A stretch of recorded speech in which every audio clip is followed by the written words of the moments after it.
Question number 6। Question number 1 to 5 मैं upload कर चुकी हूँ, आप लोग पहले जाकर वो वाली वीडियोस देख लीजिए, चैनल को सब्सक्राइब कर लीजिए, वीडियोस को ज्यादा से ज्यादा शेयर करिए एंड लाइक करिए, ठीक है। सो चलिए बिना टाइम वेस्ट करें question number 6, exercise 8.1, question number 6। So question क्या है बेटा, if angle A and angle B are acute angles such that cos A equals to cos B, angle A and angle B ये क्या है, acute angles है। आपको पता होगा एक्यूट एंगल्स क्या होते हैं, angle less than 90 degree, clear है।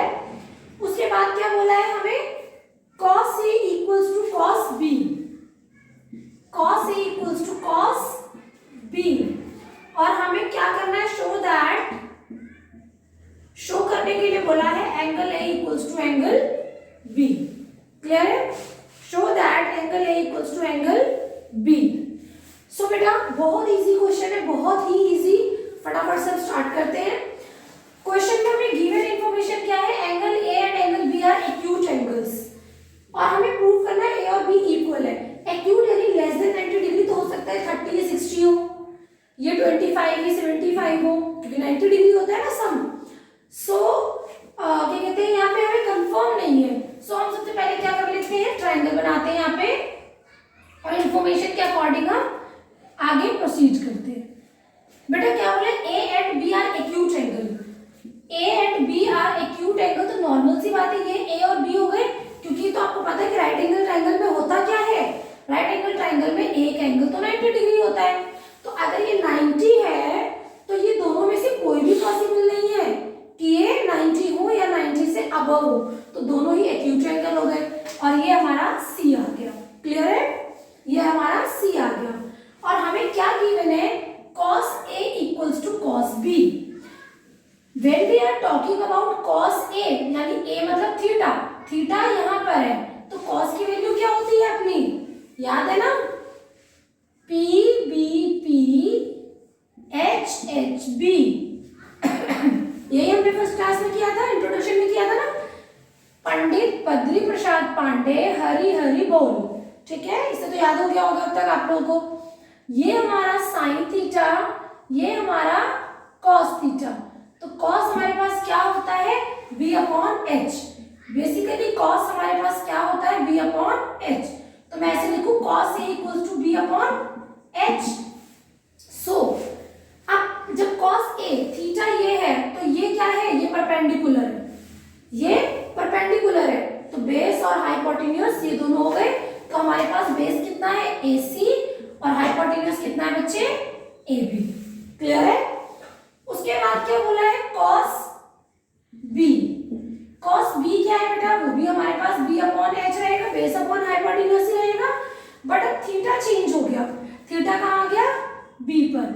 जब थीटा ये है तो परपेंडिकुलर ये सामने वाला हो गया, और ये बेस हो गया, तो बेस कितना है, CB, BC लिख लेते हैं, BC अपॉन हाइपोटेन्यूज चेंज नहीं होता, दैट इज AB, क्लियर है।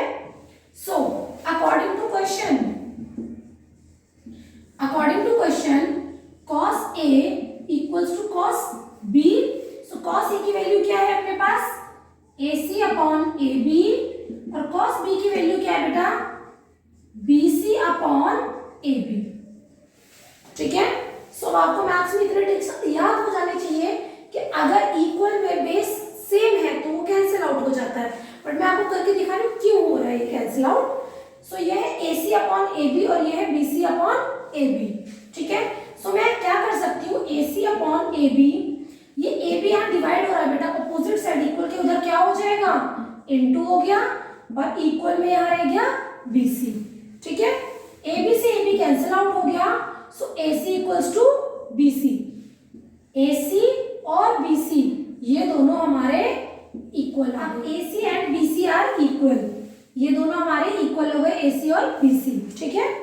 अब क्या करना है कि अगर AC और BC इक्वल है तो नॉर्मल सी बात है, कौन सा ट्रायंगल हो गया, आइसोस्केलिस ट्रायंगल, और आइसोस्केलिस के ट्रायंगल की प्रॉपर्टी क्या होती है, एंगल लिख देती हूं मैं, angle B equal equals to angle A,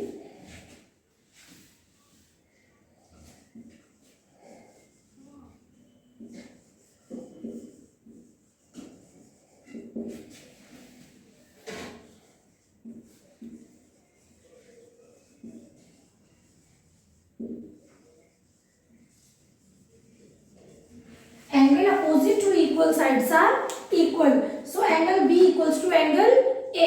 और हमें यही प्रूव करना था ना, show that angle A equals to angle B.